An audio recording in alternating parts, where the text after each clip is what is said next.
Hi, so today is National Senior Citizens Day. So I am going to share some of my experience which I got from my grandparents. Before going into that, I want to start with a thought. Grandparents are the footsteps for the future generation.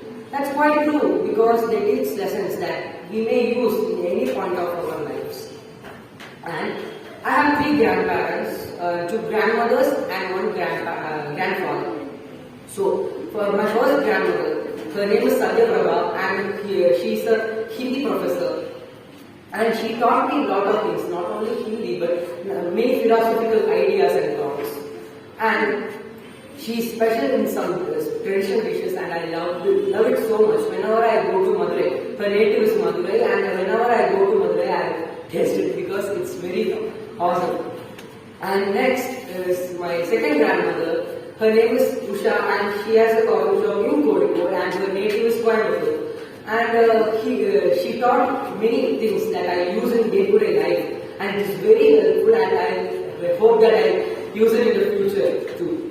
And she too made some traditional dishes, especially sweets, and I love it too. And at last, my grandfather, and his name is Ganesh. And I traveled with a lot of places, like in Madurai, the famous Meenakshi Amman temple, and I go to the world, Tamil Nadu's second biggest library in Madurai, and I have a lot of travel experience with them. So it was very awesome, and it's very memorable, and I love it so much.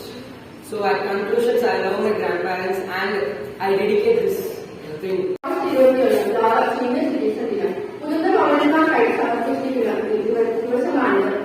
മുതിർന്ന പൗരന്മാരുടെ സമർപ്പണത്തിലും നേട്ടങ്ങൾക്കും അവരുടെ ജീവിതത്തിലുടനീളം അവർ നൽകിയ സംഭാവനകൾക്കും നന്ദി പറയണം.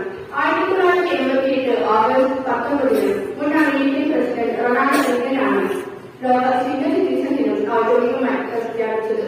മുതിർന്നവരുടെ അനുഭവങ്ങളിൽ നിന്നും നാം അറിവ് നേടുകയും നാം ജീവിക്കുന്ന ലോകം കെട്ടിപ്പടുക്കുന്നതിനുള്ള അവരുടെ സംഭാവനയ്ക്ക് നാം നന്ദി പറയുകയും ചെയ്യണം.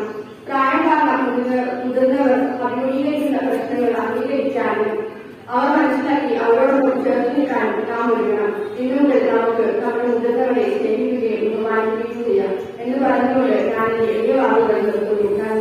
आज विश्व नागरिक दिवस की आप सबको शुभकामनाएं।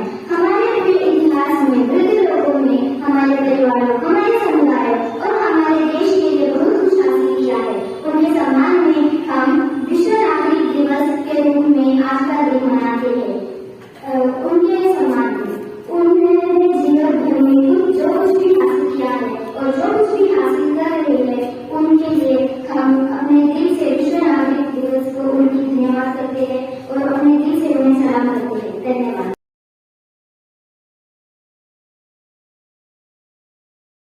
ഞാൻ ഇവിടെ പാടാൻ പോകുന്നത് ഒരു കവിതയാണ്.